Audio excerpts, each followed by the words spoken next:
The wind along the cliffs carried the smell of salt and rain into the house that still bore Luna Nozawa's name in every whisper.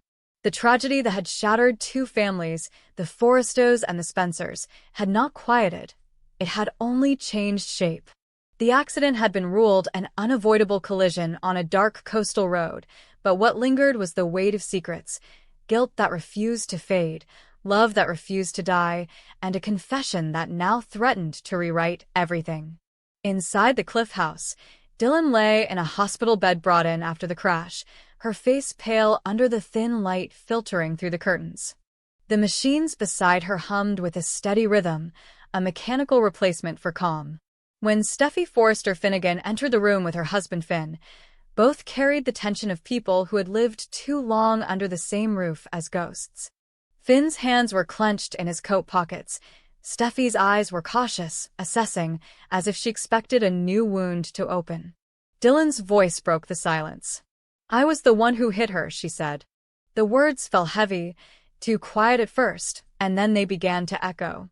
Finn froze. Steffi blinked, waiting for the rest of the story to make sense, but the quiet after the confession only deepened their disbelief. Dylan forced herself to go on. "It was raining. She ran out of nowhere, straight into the road. I tried to stop, I swear I did. I didn't even see her face until it was too late." For a long moment, the only sound was the faint mechanical heartbeat of the monitor. Finn's breath left him in a single, harsh exhale. Luna's death had taken from him more than anyone realized. She had been a patient, yes, but also a daughter in every way that mattered. Hearing Dylan confess reopened everything, the blood, the glass, the finality of it. He wanted to be angry, but what came out instead was exhaustion. "You didn't report it," he said quietly. "You left her there." Dylan's eyes filled. "I panicked. I thought she was already gone." Steffi's hand found his arm, anchoring him. The grief in the room had become something alive, a third presence pressing against the walls. Dylan tried to sit up, wincing. "I didn't mean for it to happen. I'd never hurt anyone, not like that." Steffi heard the tremor in her voice and knew that it wasn't a lie. Guilt had eaten away at her long before the confession. "You need to rest," Steffi said, though her voice held no forgiveness yet. "We'll figure out what happens next." Outside the hospital room, the world that Luna had left behind was splintering again. Ridge Forrester and Bill Spencer had spent weeks circling each other in tense, strategic hostility. The Forrester brand was still bleeding from the accident scandal. Spencer Publications was using the story for ratings, fueling gossip columns that made Ridge's name sound like poison. When Ridge confronted Bill in his office, the argument was quiet but sharp, the way two predators circle before striking. "You've made a career feeding off other people's grief," Ridge said. Bill didn't even look up from his desk. "I publish news. Don't blame me, because your family provides it." "News?"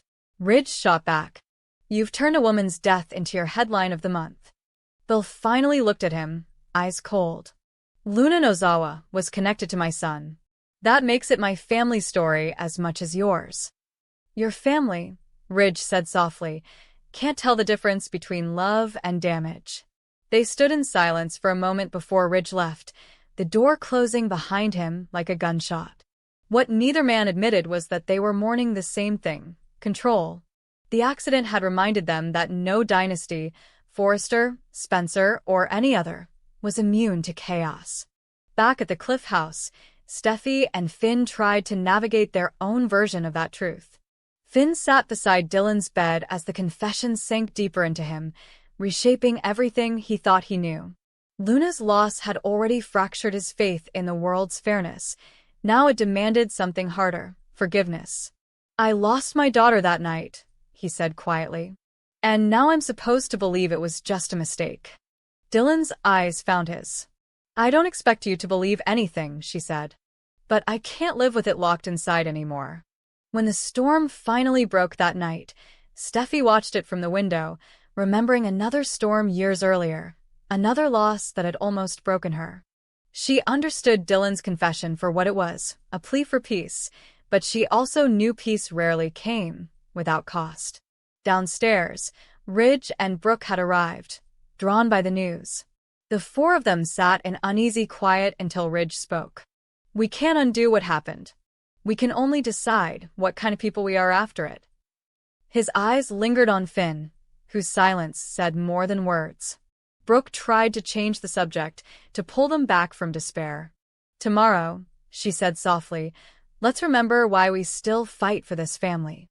She turned to Ridge, and for a moment the tension softened.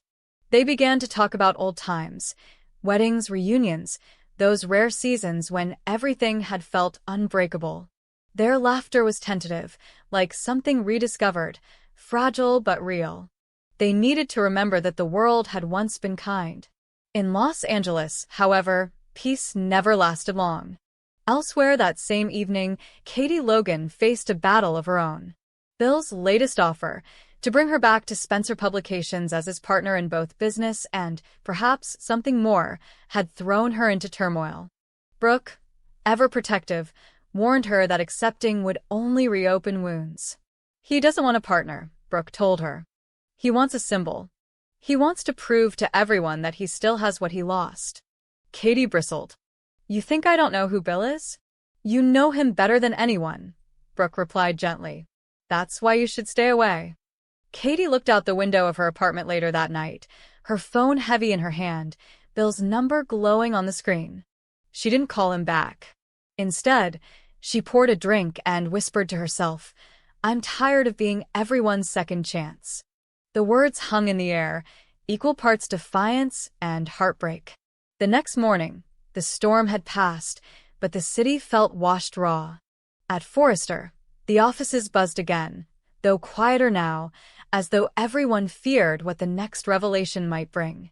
Hope Logan stood outside the design studio, watching her mother and Ridge laugh together over coffee. For a fleeting moment, she let herself believe that peace was possible. Then her phone buzzed, a news alert. Exclusive, Dylan Price confesses to fatal hit-and-run in Luna Nozawa case. Hope closed her eyes. Another storm had begun. In the hospital, reporters gathered outside the gates, forcing Finn to face the cameras. His statement was brief. "Dylan Price has come forward voluntarily. She's cooperating with the investigation. We ask for privacy, while our family processes what this means." But the words sounded hollow even to him. Inside, Steffi watched Dylan sleep, her own heart at war between empathy and rage. She knew what guilt could do to a person, how it could hollow you out until only regret remained. But she also knew what Luna's family would feel when they learned the truth. There would be no forgiveness there. By afternoon, the news had spread through every office, every studio, every corridor of power in Los Angeles. Ridge and Brooke canceled their meetings, returning to the Cliff House to stand beside Steffi and Finn. Bill called twice, ostensibly to offer condolences, though Ridge suspected the gesture was more about optics than compassion. When they finally spoke, the conversation ended as all their conversations did, with thinly veiled threats. "You've built your empire on secrets," Ridge told him. "Pray this one doesn't bury you too." Bill's laugh was quiet, dangerous. "You talk like you've never buried anyone, Ridge." The day bled into evening. Dylan woke to find Finn still in the chair beside her bed. He looked exhausted, but calmer. "The police will want your statement," he said.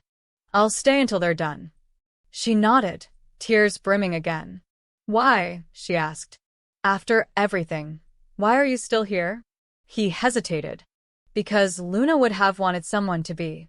When the officers left that night, the weight in the room felt lighter, but no less painful. Steffi found Finn on the balcony later, staring out at the dark waves below. "Do you believe her?" she asked. "That it was an accident?" He nodded slowly. "I believe she wishes it were." Steffi stepped closer, resting her head against his shoulder. "Then that has to be enough." The quiet between them was the kind born not of comfort, but survival, the kind two people share when they know they can't bring the dead back, but still have to live among the living. Across town, Brooke and Ridge spent the evening in a rare calm.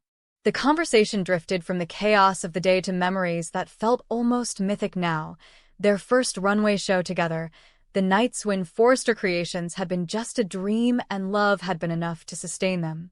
Ridge reached across the table, taking her hand. "After all this," he said, "we're still here." Brooks smiled faintly.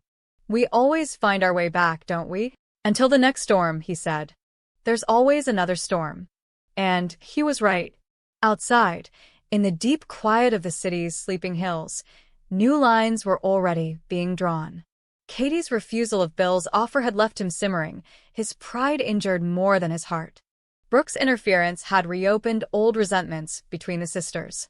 Within days, their disagreement would spill into the office, Katie defending her independence, Brooke accusing her of letting fear dictate her life. The argument would draw Ridge's sympathy to Brooke's side and Bill's anger to Katie's, reigniting the old, dangerous rivalry between Ridge Forrester and Bill Spencer. By the time the week ended, Los Angeles would once again be split between the Forresters and the Spencers, the old war reborn under new banners: love, guilt, pride, and survival. In the Cliff House, Dylan's confession still hung in the air like unfinished music. Finn and Steffi had learned that forgiveness was not a single act but a constant, exhausting choice. Ridge and Brooke clung to the fragile piece they'd rebuilt, knowing how easily it could shatter. Katie stood at her window, caught between resentment and longing, and Bill plotted his next move, mistaking obsession for love as he always had. When dawn broke over the city, its light was soft, almost merciful. But beneath it, every heart carried a secret, every family an unspoken debt. Luna's name would fade from the headlines, but the fractures she left behind would shape everything that came next. In the world of the bold and the beautiful, no truth ever stayed buried, and no confession ever ended with forgiveness. The story, like the city itself, was always waiting for the next storm. The night Luna Nozawa died, Los Angeles seemed to stop breathing. The rain had not yet started when her car veered off the Pacific Coast Highway, but by the time the rescue team reached the scene, the storm was in full descent. Wind, sirens, shattered glass, and headlines waiting to be written. Within hours, her name trended across every platform. Designer and model Luna Nozawa dies in fiery crash. The tragedy consumed the media, the fashion world, and most of all, the families who had tried hardest to forget her. At Forrester Creations, where Luna's work and scandals had become inseparable, silence spread like smoke. At Spencer Publications, guilt did what no corporate rival could. It cracked the family from the inside. While Spencer had seen the reports alone in his office, the city lights flickering on the glass behind him. The details were cold: single vehicle, no survivors, cause under investigation. But it wasn't the accident that haunted him, it was the silence that came after. He could not erase the image of Luna's eyes the last time they spoke, that mixture of defiance and heartbreak. He had told himself he'd moved on, that his marriage to Electra was a clean slate, a promise that some mistakes could be buried. But Luna's death tore open what was never truly healed. At Forrester, the fallout was immediate. Reporters camped outside the building, demanding statements about the toxic rivalry between Luna and her colleagues.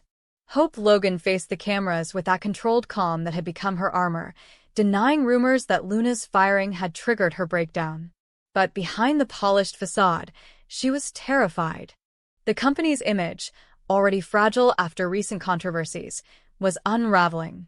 Ridge Forrester, once untouchable, now found himself cornered in meetings with lawyers and shareholders demanding accountability. The words corporate negligence and harassment suit began to circulate. Even the runway lights in the studio seemed dimmer. Luna's ghost lingered there, not as sympathy, but as guilt turned into rumor. And then came the stranger. 2 weeks after the accident, a man in a gray suit arrived at both Forrester Creations and Spencer Publications, introducing himself simply as Nathan Hale, attorney for the estate of Luna Nozawa. He carried a sealed envelope, a thumb drive, and an expression that suggested he already knew he was about to change everything. Bill Spencer received him first, more out of habit than respect. Bill had always been the kind of man who assumed he could control any situation by sheer force of will. But the moment Nathan placed the envelope on his desk, Even he went quiet. The handwriting on the seal was unmistakable, Luna's, precise and elegant. "There's also a video," Nathan said, sliding the thumb drive across the table. "Miss Nozawa recorded it 3 days before her accident. She requested that it be shown to both the Spencer and Forrester families." When Bill pressed play, the screen filled with Luna's face, pale, tired, but still impossibly composed. Her voice, fragile yet unwavering, filled the room. "If you're watching this, it means I didn't survive. But before anyone writes my story for me, I need you to hear the truth. I was pregnant when I left Los Angeles. The child is Will's." She paused, eyes flickering with something between fear and pride. "I couldn't let him, or any of you, use my baby the way you used me. That's why I disappeared. The baby is safe, hidden somewhere no one can find, until I know my child won't become a pawn in another war." The video continued, unraveling confessions no one expected. Luna spoke of deals she had witnessed between Bill, Sheila, and Deacon, arrangements meant to bury scandals and manipulate public perception. She described secret accounts, coerced silence, and her growing realization that both Forrester and Spencer saw her not as a woman, but as leverage. By the time the recording ended, the room was silent except for the soft hum of the air conditioner. Bill sat motionless, his reflection ghosted over her frozen image on the screen. Forrester received the same message an hour later. Ridge watched it beside Hope and Brooke, his jaw tightening as Luna named the company's complicity in suppressing evidence about workplace harassment and creative theft. Hope could barely breathe. The revelation that Luna had been pregnant was shocking enough, but the tone of the video, part accusation, part farewell, was worse. "She's making us sound like monsters," Hope whispered. Brooke, always the realist, replied quietly, "She's not lying." Within days, the scandal exploded. Media outlets ran with the story of Luna's secret child, turning her death into a moral reckoning. Spencer Publications found itself in the grotesque position of covering its own disgrace. Forrester's stock plummeted. Hashtags like "Justice for Luna" trended globally. And somewhere in the middle of it all, the question no one could ignore began to take shape. Where is the baby? The DNA test came next.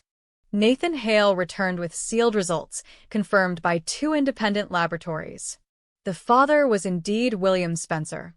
The child, gender undisclosed, was healthy and in safe custody under Luna's prearranged guardianship. Bill's reaction was instantaneous. He announced to his board that the Spencer family would assume full responsibility for the child, declaring it our duty to protect and raise what Luna left behind. But beneath the carefully chosen words, his motivation was transparent. To Bill, this child was not just family, it was legacy, redemption, and perhaps the last chance to erase the damage Will's name had suffered. Katie saw it for what it was. "You're not saving anyone," she told Bill in their first confrontation since the news broke. "You're turning a baby into a press release." Bill's expression hardened, but his voice was calm. "You think I don't know what this family looks like right now? You think I want to parade a scandal? I'm doing what Luna couldn't, protecting her child from the vultures circling the city. If that means he carries the Spencer name, then that's what will happen." Will, standing in the doorway, felt the words slice through him. "You're not protecting anyone," he said softly. "You're claiming territory." That night, Will couldn't sleep. Luna's voice echoed in his head, not as accusation, but as unfinished love. The idea of their child living somewhere unknown filled him with a grief that was part longing, part shame. He wanted to find the baby, hold it, understand what Luna had been trying to protect. But the deeper truth terrified him, that he might fail again, just as he had failed her. Electra, meanwhile, lived in quiet dread. The media's fascination with Luna had turned her marriage into public spectacle. Headlines now described her as the wife haunted by her husband's dead lover. Every event, every appearance became a performance of composure. But behind closed doors, she unraveled.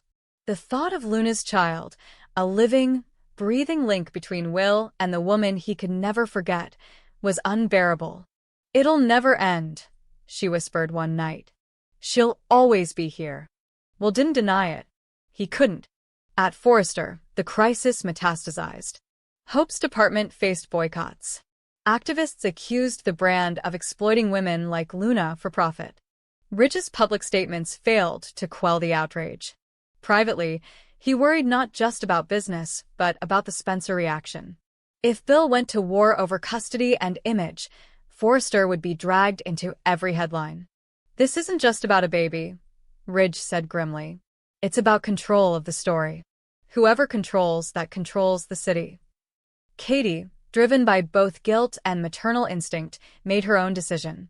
She filed an emergency motion to ensure the child remained under neutral guardianship until the courts could decide custody. In her statement, she argued that neither Bill nor was fit to claim Luna's baby while corporate interests were still entangled. This isn't about bloodlines, she told the press. It's about safety. Her stance made her a hero to some, a traitor to others. Bill saw it as betrayal. You're siding with the woman who nearly destroyed our family, he spat. Katie looked at him sadly. No, Bill. I'm siding with the one who doesn't have a voice. The legal battle that followed consumed everyone. Courtrooms became battlegrounds where lawyers dissected Luna's life and motives. Was she a victim or a manipulator? Did she hide the child out of fear or strategy? Evidence surfaced suggesting she had been coerced into silence by Sheila Carter, who had her own reasons for keeping the Spencers distracted. Deacon Sharp's name appeared in financial records, linking him to payments made to Luna's clinic. Each revelation added another layer of rot beneath the polished surfaces of both dynasties. As the hearings dragged on, the child, still unseen by the public, became a symbol. Protesters outside the courthouse carried signs reading "Protect the Innocent" and "Justice for Luna." Bill doubled down, hiring PR firms to craft a narrative of paternal redemption. Will, increasingly disgusted by his father's tactics, withdrew from the spotlight entirely. Electra, unable to bear the scrutiny, left Los Angeles for Paris under the pretense of creative retreat. In truth, she needed to breathe without hearing Luna's name every hour. The video resurfaced one final time when Nathan Hale submitted Luna's unedited version to the court. In it, she spoke more vulnerably than before. I don't hate them. Not Bill, not Will, not even the Forresters. I just don't trust them to raise someone who deserves peace. I wanted my child to know love without power, kindness without agenda. If that's naive, so be it. It's all I have left to give. Her words silenced the room. Even Bill looked shaken, though he would never admit it. When the verdict came, it surprised everyone. Custody was granted to a neutral guardian appointed by the court, with visitation rights for Will under supervision. The judge cited a pattern of coercion, manipulation, and unresolved trauma in both families. Bill stormed out before the ruling was even finished. Katie wept quietly, not from victory but relief. Hope, watching from afar, turned off her phone and whispered to Ridge, "It's over." Ridge shook his head. Not even close. Months passed. Forrester stabilized. Spencer Publications shifted focus to humanitarian causes, an attempt to rehabilitate its name. But behind every public success, the private wounds deepened. Will visited the child, a boy named Kai, in a quiet house under court protection. The first time Kai looked up at him and smiled, Will felt the weight of every decision he'd ever made. "You look like her," he said softly, touching the child's hair. And that's the hardest part. Bill never visited. He sent gifts instead, trust funds, insurance policies, promises of inheritance that no one asked for. To him, redemption was measured in numbers. Katie stopped returning his calls. She had chosen distance over war, peace over pride. But peace, as always, was temporary. A year after the ruling, new evidence surfaced, a second video Luna had recorded but never sent. In it, she revealed that she feared someone close to her had tampered with her car the night of the crash. The footage was grainy, incomplete, but one frame caught the world's attention, a black SUV following her minutes before impact. The license plate, barely visible, was traced back to a private vehicle registered under Forrester security. The revelation ignited the city all over again. Was Luna's death an accident, or an assassination disguised as one? Ridge called an emergency meeting, but the whispers had already begun. Bill seized the narrative instantly, declaring the Forrester family complicit in a cover-up of criminal proportions. Hope begged him to stop, reminding him that vengeance would only hurt the child. "Luna's baby deserves a future without hate," she said. Bill looked at her with the calm cruelty of a man who had already chosen his path. "That boy's future depends on which side wins." The cycle began again: lawsuits, interviews, investigations. The Spencer-Forrester feud, once dormant, roared back to life. And through it all, the child remained a silent center around which empires spun and cracked. Late one night, Will drove to the coast where Luna's accident had occurred. The ocean was quiet, almost merciful. He stood there for a long time, the wind carrying fragments of her voice, the one from the recording, the one that had said, "Protect him if you can." He realized then that the real battle wasn't for custody or legacy. It was for the right to stop fighting. When dawn came, Will made a decision. He renounced the Spencer claim, transferring guardianship fully to Luna's chosen caretaker. "He doesn't need our name," he told Katie. "He just needs peace." Bill called it weakness. Katie called it courage. Forrester, relieved, finally closed their legal defenses. Hope issued a public statement honoring Luna as both victim and visionary, closing the circle of guilt that had consumed them all. Years later, when Kai Spencer Nozawa turned 10, the world had moved on. The scandal had faded into rumor, the families had returned to their empires, and Los Angeles had found new obsessions. Yet sometimes, when the boy smiled a certain way or looked out at the ocean too long, those who had known Luna felt a shiver of recognition. The child she died protecting had inherited more than blood. He had inherited the ability to haunt them all. Because in the end, Luna's greatest act wasn't vengeance or sacrifice. It was transformation. Through her death, she forced the powerful to face the fragility of their control, to confront the truth that love, guilt, and legacy were threads of the same web. And though the war between Spencer and Forrester might flare again someday, the ghost of Luna Nozawa had already won, not by surviving, but by leaving behind something no one could ever own.